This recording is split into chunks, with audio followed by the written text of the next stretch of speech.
You put your hand over her mouth and dragged her into the garage. What are you afraid of? Like, your life can't get any worse right now, right? So why are you hanging on to the story that she's still alive when we've shown you dead pictures of her body? Just like that with Ava, that Ava doesn't think that I'm a monster. Well, you are a monster. Had nothing to do with it. The Viking utility didn't have nothing to do with it. You are a monster. You're not even doing your homework, man. Monster. Do your homework, Jared. Beginning on March 23, 2020, friends and family of 51-year-old Gretchen Anthony opened their phones to startling messages from the beloved mother, saying that she had tested positive for the coronavirus. As the pandemic was sweeping the nation, her loved ones feared the worst. Little did they know this was just the beginning in a twisted and chilling case where nothing was quite as it seemed. Still, Gretchen's family and friends had no idea of the horrifying nightmare that lay ahead. Good morning. Tested positive for coronavirus early this morning. That means I have to stay here for at least 2 weeks. Gretchen texted to her daughter, 12-year-old Ava. Another, I consulted with the virus screening hotline and admitted myself into the Jupiter Medical Center's emergency room. Other messages stated that after this, she'd been taken to a facility run by the CDC in Belle Glade, Florida, due to the severity of her illness. Gretchen's loved ones were terribly worried that her case of the virus would get worse, but at the same time, they were relieved that she was being properly treated. They sent their well wishes and hoped that she would get better soon. But after days of the same, Gretchen's family went from concerned to extremely worried, especially since Gretchen was only texting and not calling them. They started to wonder if it was actually Gretchen who had been sending the messages, or possibly someone else. They contacted their local authorities, fearing that Gretchen might be in some sort of danger. When police arrived at her Abacoa townhouse in Jupiter, Florida, Gretchen was nowhere to be found, but various pieces of evidence indicated that something terrible had taken place. Upon entering the laundry room, they found a blue and white towel on the drying machine. It appeared the towel was recently used, but the dark staining indicated that it wasn't for standard purposes. As they explored further, they soon realized that Gretchen's family had reason to be concerned. Police found that the door leading from the patio into the adjacent garage had a broken-off key in its deadbolt, another sign that something was wrong. When they finally got through the door, nothing looked out of the ordinary. It was the smell that seemed unusual. There was an overwhelming scent of a cleaning product. Not only this, but authorities found a soap-like substance running downward from the garage door and onto the driveway. Inside the house, police also identified multi-purpose cleaning liquids, shards of glass along Gretchen's bed, a broken picture frame, and missing security cameras that were previously installed throughout the house. But what they did not find was Gretchen herself. Despite all of these alarming discoveries, her family was still holding out hope that she was at the health facility. Where was Gretchen? Was she really sick? Well, the answer to that question would flip the entire case on its head. After failing to locate Gretchen at her home, police checked if she'd been to the Jupiter Medical Center. They quickly learned that there was no record of Gretchen ever having been there, contrary to the messages her family had received from her. Despite this, her Mini Cooper was found in the parking lot of the Jupiter Medical Center. It was also discovered that her purse had been left inside the car. When they checked the medical center surveillance footage, it showed the car entering the parking lot, but once it was stopped, a tall figure had mysteriously exited the vehicle. One thing is for certain, it was not Gretchen. Furthermore, the supposed CDC facility that Gretchen was taken to had never actually existed. With this discovery, a search began in earnest for Gretchen. As a devoted mother, she would never have just upped and left her daughter, despite recent hardships. For example, a couple of months before she went missing, Gretchen had recently separated from her husband, David Anthony, a local fitness trainer. Not long after, she filed for divorce in February 2020. Despite ending in divorce, their relationship began in 2015, when Gretchen and David tied the knot at an Elvis chapel in Vegas. For the first 2 years, their marriage was a picture of bliss, but this would eventually take a turn for the worse. Apparently, as time went on, the two would engage in arguments, where David was becoming verbally abusive, but he was also presenting rather abnormal behavior.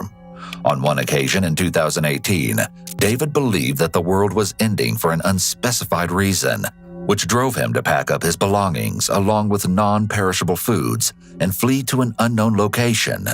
He would eventually find his way back home, but Gretchen was more than concerned. Along with this, Gretchen noticed that there was a crazy look in his eye and confided in her friends about their problems. In one text, she wrote, "I'm watching him on the cameras and waiting for him to go to bed. Then I'll go downstairs and get a knife to put under my pillow just in case, and hopefully get some sleep."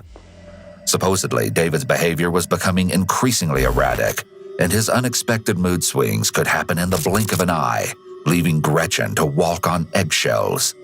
One minute he was a lively and happy person, the next irritable and angry.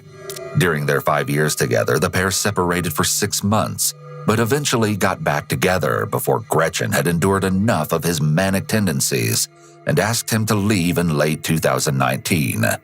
This time for good. David's delusions and manic tendencies are common symptoms among people with bipolar disorder, specifically bipolar 1, which is the most severe and debilitating type. One of the aspects of bipolar 1 disorder that makes the illness so severe and even life-threatening are the manic episodes. In a manic episode, the affected person can present as very happy and excited, or in some cases, very irritable and easily angered. They can have auditory or visual hallucinations and often develop delusions. The delusions usually have to do with the person feeling like they're being threatened or persecuted in some way. This is often what can make a person with bipolar disorder dangerous. They truly believe whatever their delusion is about, so they can take action to defend themselves if they feel someone will harm them. In many cases, that someone is a family member or spouse.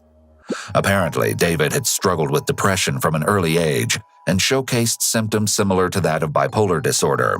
But over time, he began to focus on his physical health instead, and fitness became a part of his lifestyle, even playing basketball for Eckerd College in St. Petersburg, Florida.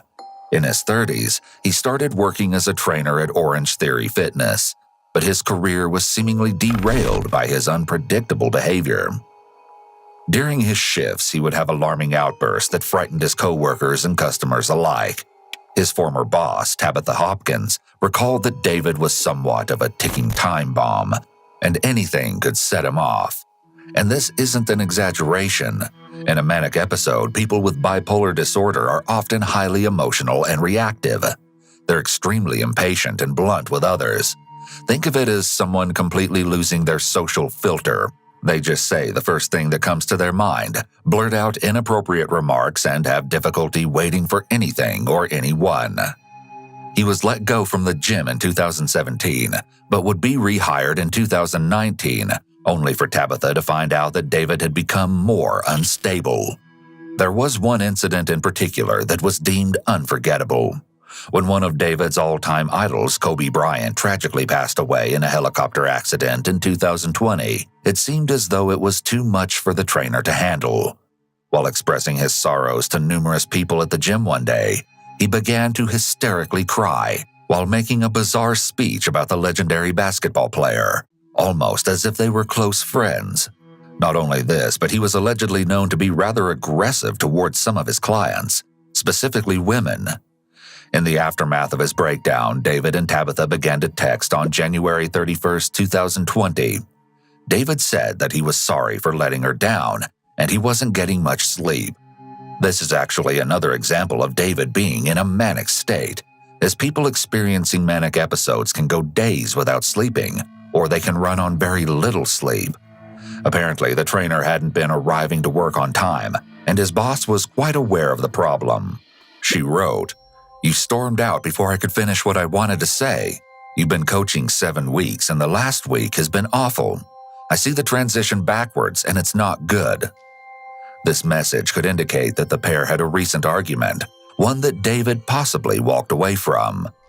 Another text from Tabitha on February 2nd reads, "Before we go any further, I do have to say that I need you to leave the gratitude training outside of the studio. no recruiting employees or members. David was supposedly involved in the infamous gratitude training that was a multi-step program to aid people in their self-improvement. He allegedly spent thousands of dollars on the courses while married to Gretchen, but failed to let her know about the financial expenses. His response to his manager, a simple okay. But a couple weeks later, things seemed to have negatively shifted.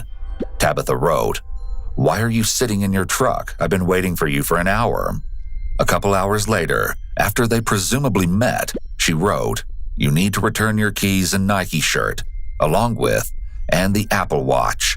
I bought that for your coaching." It appears that David had been fired once again. Unexpectedly, it was Tabitha and Gretchen's conversations that gave insight into the things Gretchen was dealing with while separating from David. Tabitha found it odd that Gretchen had been commenting on her photos online, saying, "I don't like anything you or David do or have done, so please stop." Gretchen immediately responds by saying that she doesn't associate with David. She even goes on to state, "He has mental issues. Thought you would have figured that out by now." Tabitha tells her that David made it seem as though his estranged wife hated her, along with Orange Theory, but Gretchen quickly declares that is not the case. Gretchen also divulges that she's happy to no longer be dealing with him. "I hope he decides to seek help, or not, but I'm glad he's out of mine and Ava's life. Almost waiting for divorce date, but he said he's going to Costa Rica." Referring to David's tantrum, Tabitha says, "OMG, you should hear what he did when Kobe Bryant died. It was awful." The two women message each other for a while, discussing their frustrations with David. "If you know anything about bipolar disorder, they don't know what they're doing, but it affects relationships. I can't be part of that." Along with, "When he comes off his high, he regrets it all. That's why we will never be together again. I can't subject Ava to that." Tabitha responds with a disturbing piece of advice. "Stay away from him." A warning that soon becomes all too real. When detectives tried to locate Gretchen's estranged husband, he was also nowhere to be found. When police reached out to David's mother, who he had been staying with after the separation, she told them that she too had received a concerning text from Gretchen, saying that she contracted the coronavirus. She also told the officers that her son was heading for Costa Rica, likely for work. As the investigation into finding Gretchen continued, police suddenly received word that her phone had been active and moving westward across Florida. Could this possibly mean that Gretchen was alive and well? They also uncovered that David's phone had been pinging off of a cell tower around the same areas where Gretchen's phone had been active. Were the estranged husband and wife together? And was this just an ill-conceived plan for the pair to get away and discuss their ending relationship? Or worse, had Gretchen been kidnapped? The authorities were now on a manhunt to find the missing mother. As police began to take a closer look into David's life, they discovered that his sordid past was much worse than anyone could have imagined. Apparently, back in 1997, while David was still in college, he was arrested for attempting to rob a Blockbuster while threatening people with a weapon that turned out to be a squirt gun. During the incident, he allegedly assaulted a police officer, but took a plea deal and served a short amount of time in prison. Soon after, he changed his name from David Anthony Deutsch to David Anthony. Along with this, just 1 week before Gretchen went missing, he was allegedly caught at a local shopping mall in Riviera Beach, Florida, where he was stalking teenage girls. When police tried to arrest him, he supposedly fought back and was charged with resisting arrest. Suspecting that David had information about Gretchen's whereabouts, authorities were determined to track the volatile man down. Along his travels, David made a few pit stops, ultimately giving the detectives some frightening information. Chillingly, he was apparently trying to sell jewelry to multiple pawn shops, saying that it belonged to a loved one who passed away from the coronavirus. But unbeknownst to him, David was leaving a trail of breadcrumbs. On March 27, 2020, David's phone was located in the area of Pecos, Texas, and the next day, Las Cruces, New Mexico, where police were finally able to stop him in his tracks.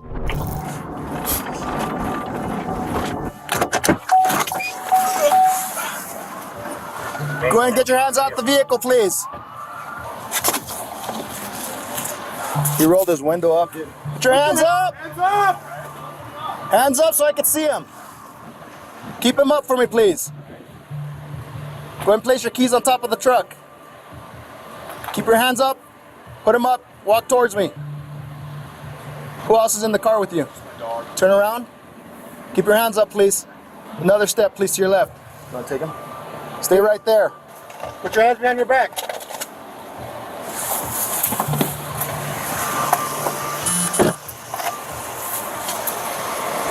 There's probably a dog in the car, Sarge. While police checked to see if anyone else was in his vehicle, a black Nissan truck, they found that the truck's bed was filled with various luggage. David also had his dog Kobe in the car with him, who he named after his idol, Kobe Bryant. Now that authorities had located David, they were able to ask him a few questions regarding where Gretchen might be. So, all right, so this is about your wife. Okay, I guess she's been reported missing? Last I heard, she was in a CDC facility getting treatment for coronavirus. When's the last time you talked to your wife? She texted me, like, after I had got out with the last incident. She was like, plead insanity. David says that he talked to Gretchen a week ago on Saturday, March 21st, at a gas station on Indiantown Road in Florida. He then goes on to ask a rather bizarre question. Is there like someone, this sounds stupid, in the government or the FBI or someone else I can talk to? Because when we talked, she mentioned, like, I don't know how much I can share without, like, you know what I mean? Like, she mentioned being in trouble. There's something with her work. Where does she work at? She works for Viking Utility. I used to work for them too. They're going through this merger with this big company called Danella. And Danella has connections to the current administration. So, like, I don't know, she said she was in trouble. She said that during the transition, she found something, you know, and she didn't want to give me too much because she didn't want to put me in danger, so. Was that when you talked to her last when she said all this? Yeah. And then she mentioned something about her ex-husband. It's unclear here if David is actively delusional or if he's using one of his past delusions to try to get out of being considered a suspect by police. Either way, the police are immediately suspicious of the strange conspiracy theory, especially given the fact that Gretchen loved her job and had never reported any of this. Even if she'd witnessed illegal activity, Gretchen wasn't the type of person who would leave her life behind, especially her own daughter. I wish I'm glad I don't have any more details, to be honest with you. You know, so I'm not sure. And that was last Saturday, or about what time? It was in the morning. It was about a week ago. David says that he heard about Gretchen's supposed illness from her sister, who texted him that Gretchen was being treated in a CDC center. When did she text you that? A couple days ago. On your cell phone? On my cell phone. You still have that text message? I do. Where's your cell phone? Yeah. Can we see it? Would you be able to show us that text message where she says it? I'm not going to. So our main concern is just the welfare of your wife. I mean, so that's why we're just trying to make sure we can verify everything you're telling us. Yeah, I mean, I just think if you go poking around. Okay. The officers ask if he's moving anywhere due to the amount of belongings in the truck. David responds by saying that he is an electrician and engineer by trade and that he can work anywhere. But he fails to mention his reported plans to go to Costa Rica, which his mother already told the police about. When the last time you talked to your wife, you said it was face-to-face, how was that conversation between the two of you? Was it okay? No arguments. Even though we didn't get along, I love her, you know, and I care for her, and I always tried to look out for her, you know. We just didn't see eye to eye on things, and it's just how things go, you know. But my love for her stepdaughter is like unmatched. You know, I taught her how to ride a bike and shoot a basketball hoop and use her awareness. David then begins to give his side of the story of what happened during his and Gretchen's marriage. I was willing to stay in it, like through the holidays. She just couldn't handle the fact that I was making changes. Like I went back to personal training at this place called Orangery Fitness, which is like, you know, a bunch of females and stuff. And she had problems with it in the past. And I was like, listen, I come home to you. I support you. I cook you meals. I take your, you know, I mean, not your daughter, but I take our daughter to everywhere. You know, like, if I wanted something to happen, you know what I mean? Like, I would have done something. Right. Next, the officers ask about any recent incidents that David may have had with the law. He claims that there was an encounter where police had approached him while he was standing by his truck.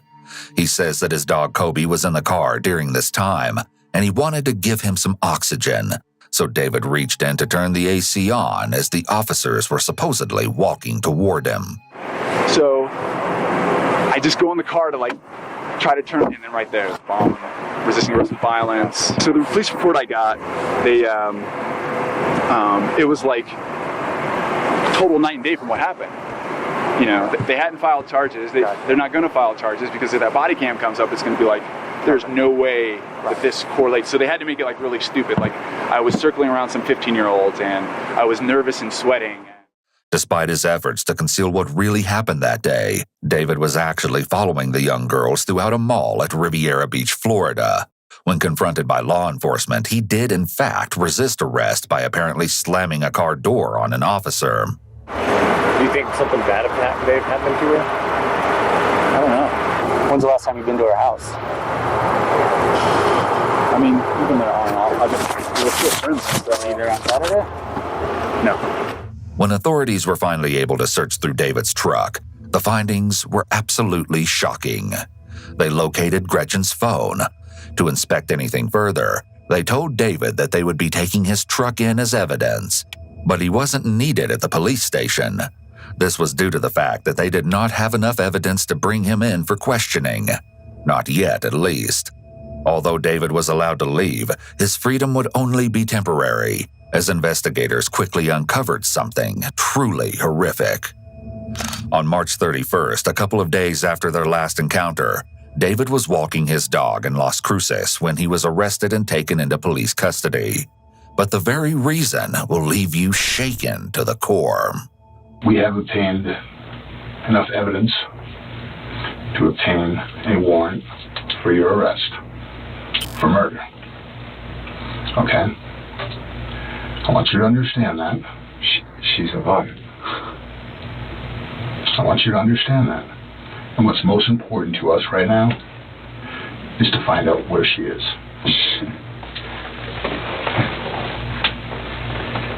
Yeah, I'd like to be able to tell you where she is. Okay. But I don't have that information. You have to ask her. Despite David's denials of any involvement in Gretchen's disappearance, the detective shared an incriminating story with David.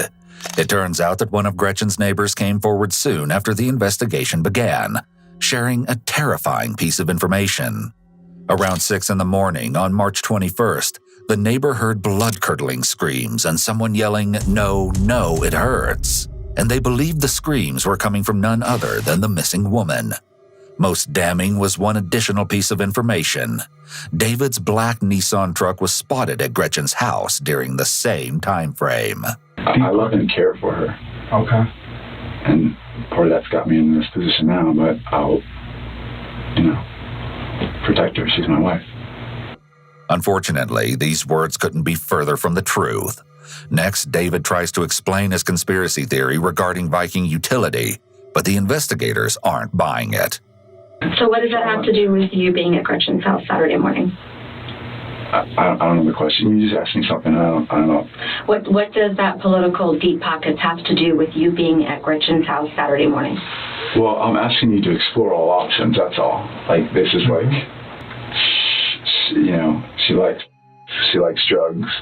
At one point, she mentioned she's, seeing 22 guys.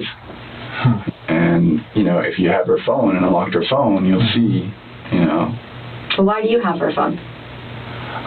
So I have her phone.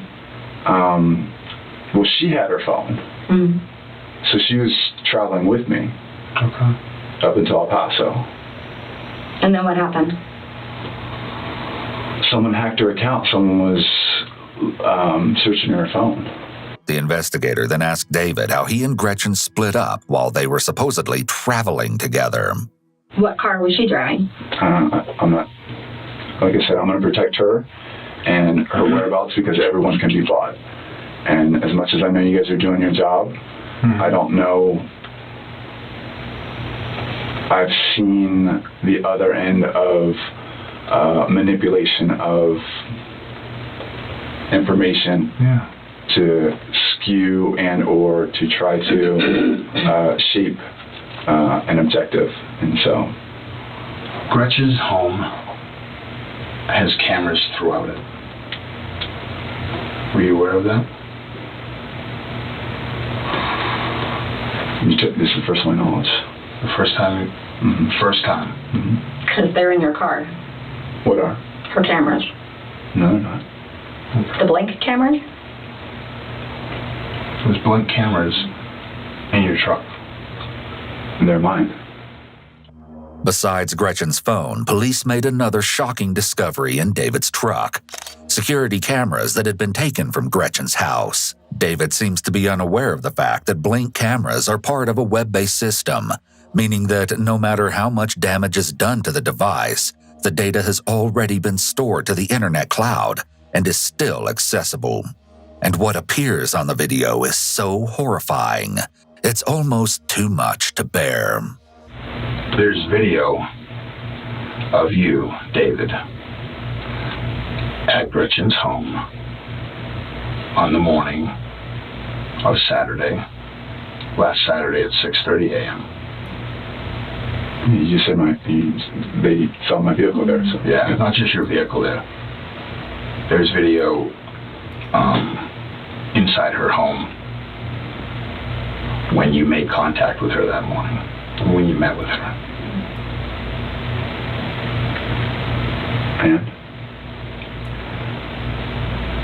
And that video shows something other than a pleasant interaction. Generally speaking, in dangerous situations, movement can attract unwanted and potentially life-threatening attention. When someone encounters any threat, whether they're in physical danger or if they are simply asked a question they are unprepared for, their body may momentarily freeze, as David's does here. This is an instinctual response that is a result of the limbic system trying to ensure the individual's survival by attracting as little attention to themselves as possible. The detective goes on to show David a picture of his stepdaughter, 12-year-old Ava. See her right there?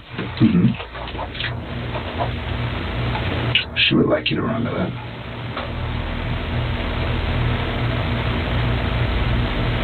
And that little girl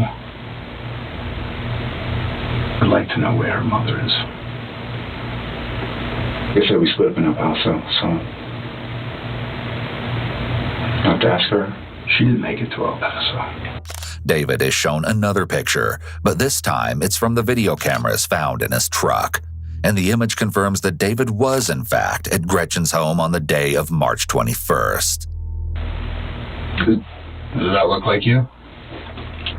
Could be. That is you cleaning up her garage after there is a incident there, stepping over her body with a shovel. So you say? So I say. And here is a small photo of Gretchen,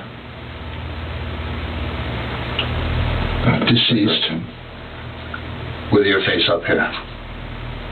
It doesn't look like Gretchen. It doesn't look like Gretchen? Gretchen's alive, I told you that already. Ava's a nervous wreck right now. She can't sleep, she can't eat. Do not use Ava. You know, we are. Okay. Because that's what's left. Well, she doesn't have to worry because her mother is still alive. That's what She is telling not you. alive.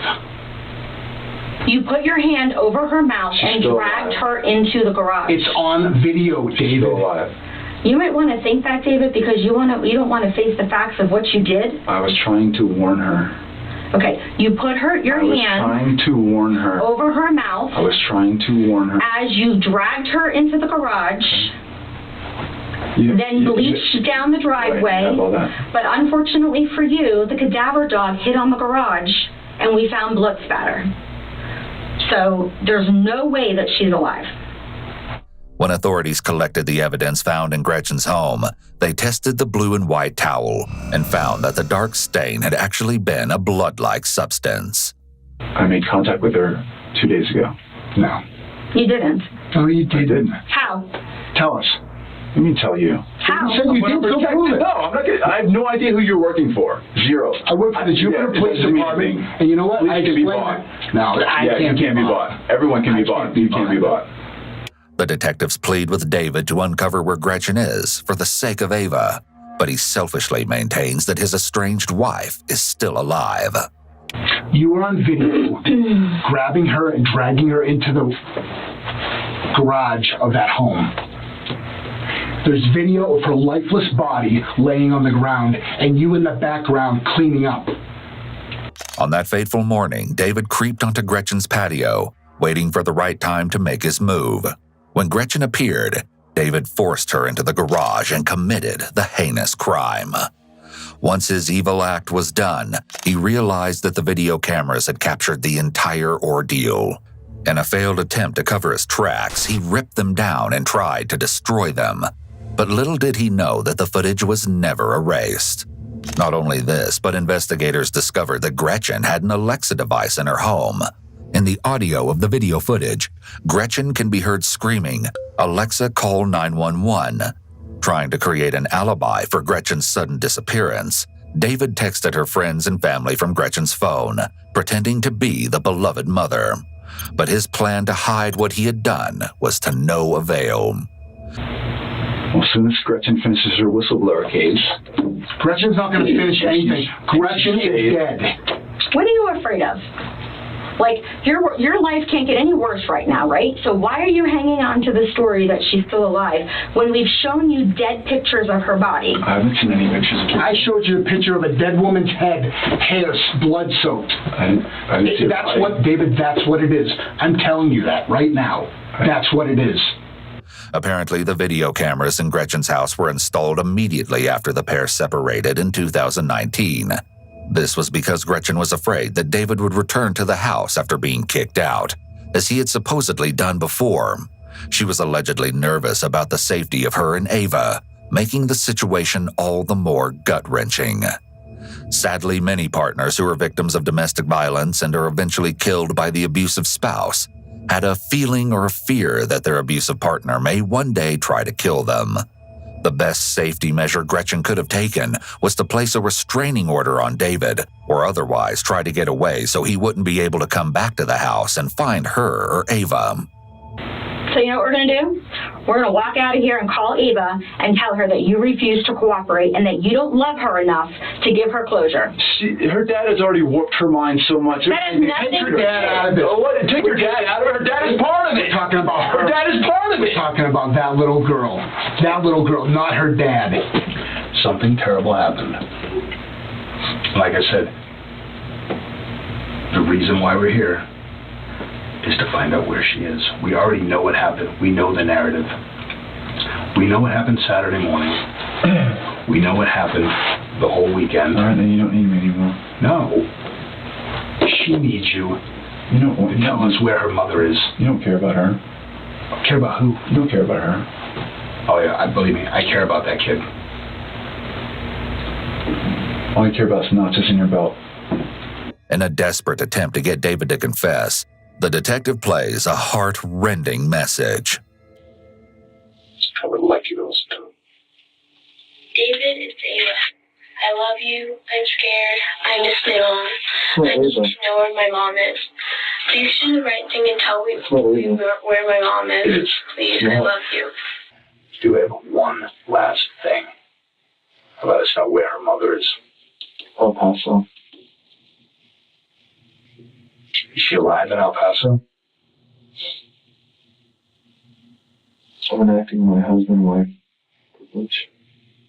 You were in Pensacola, pawning that jewelry, and she's nowhere to be seen. She's not around. It's because she's not alive. David, she's not there. That's a ruse. You need to understand that. She is not there. You're rusing me. You're acting like a child right now. Okay. Just like that wasn't Ava. Just like that wasn't Ava. That Ava doesn't think that I'm a monster.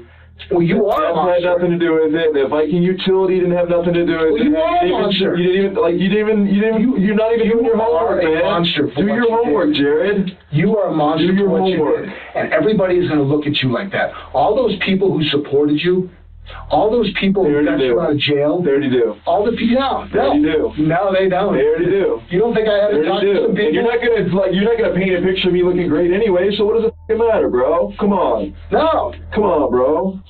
It wasn't until 9 months later, on December 21st, 2020, when the location of Gretchen's body was finally discovered. But this only came after David was offered a plea deal. In return for showing the authorities where he'd buried his estranged wife, he would plead guilty to second-degree murder and serve 38 years behind bars instead of life. David took the deal without question and revealed that Gretchen was only a few miles from her house, buried behind a local Walmart. An autopsy revealed that she'd been fatally stabbed in the neck and torso. Tragically, other injuries suggest that she fought for her life against the callous murderer. During the trial, David shared a bizarre statement. My illusions saw the COVID pandemic as an end-of-the-world prophecy, an Armageddon that I felt compelled to escape no matter the cost. Instead of being a man, I chose to be a coward. I tried to steal what wasn't mine, and in the process, I ended a life. Her life had value, her life had meaning, and I stole that life. David will be released in 2058. By the time he gets out, he will be 81 years old.